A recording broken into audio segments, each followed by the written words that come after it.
I don't know if I already touched on political correctness, but it really is probably the most egregious affront to the First Amendment ever. The idea of political correctness is to change your thought and your speech and your actions, hoping that that will change the way you think and change, people. It restricts free speech in the very core of saying, well, you shouldn't say this because it hurts someone else's feelings and makes you feel like a horrible person.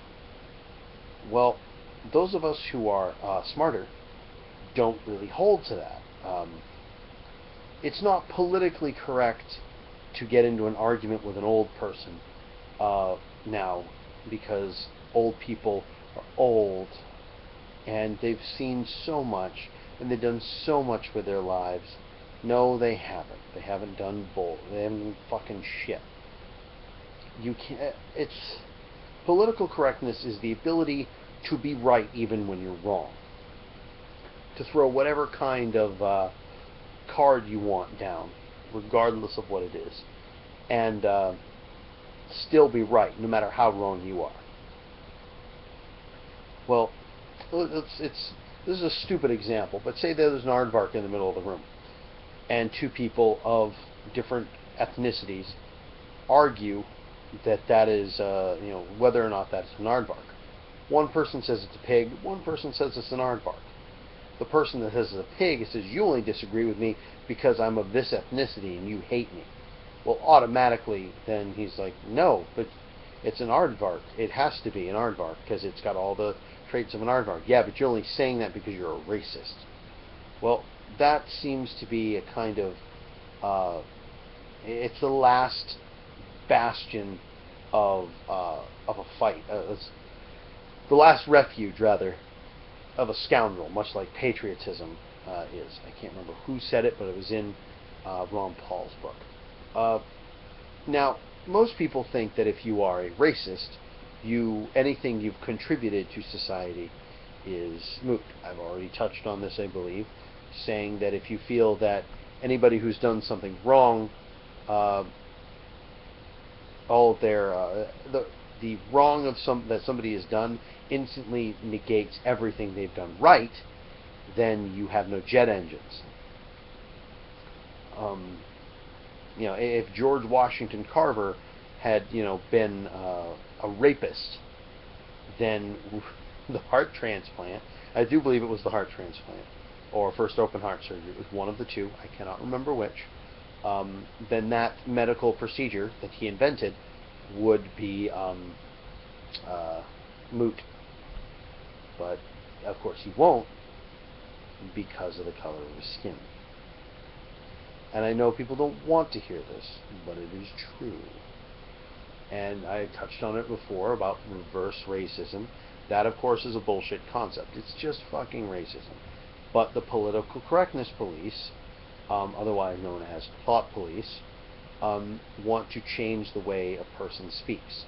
Like, this is the most ridiculous thing.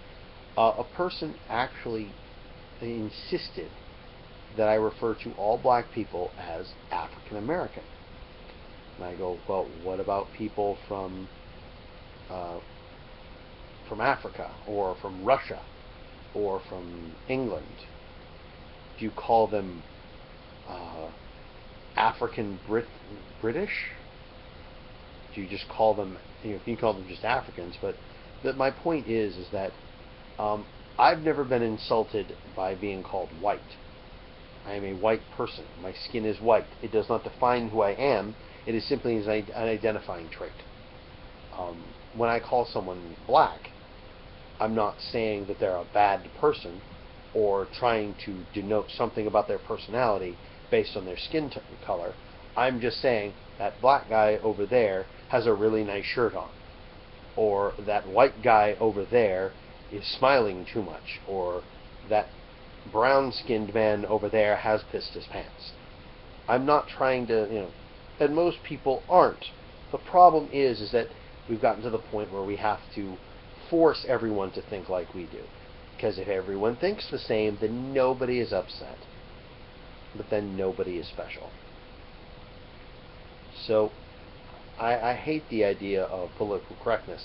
And that's why I want to be a stand-up comedian. Because there is no such thing as political correctness in stand-up comedy. Just ask Louis C.K. And, he's not a racist person. Well, you know what? If he was, I don't care. He's still funny. I don't like it when people go, it's like, well, he's a racist.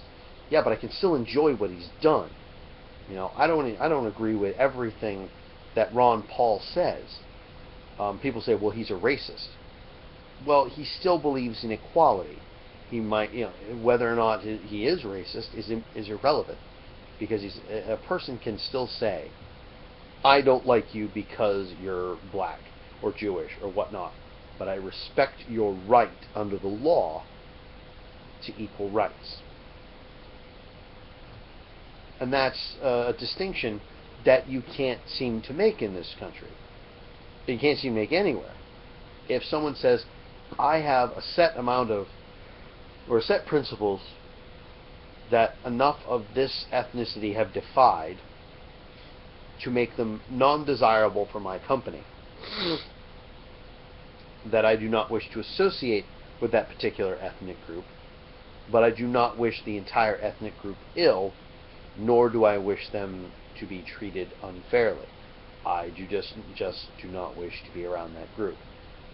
Any person that says that is instantly branded a horrible racist. Now, they might be bigoted, sure, but if they still treat everyone fairly, two guys go in for a job, it's not considered racist to hire one and not the other until one of them decides to drop the card. White people do it too. Well, of course, almost only the last 10 years or so, now that the whole affirmative action is really sunk in, there are quite a few white people that are going, hey, I got denied the job from affirmative action.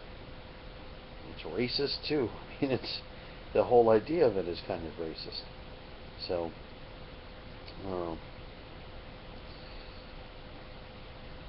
PC sucks. And I missed the button.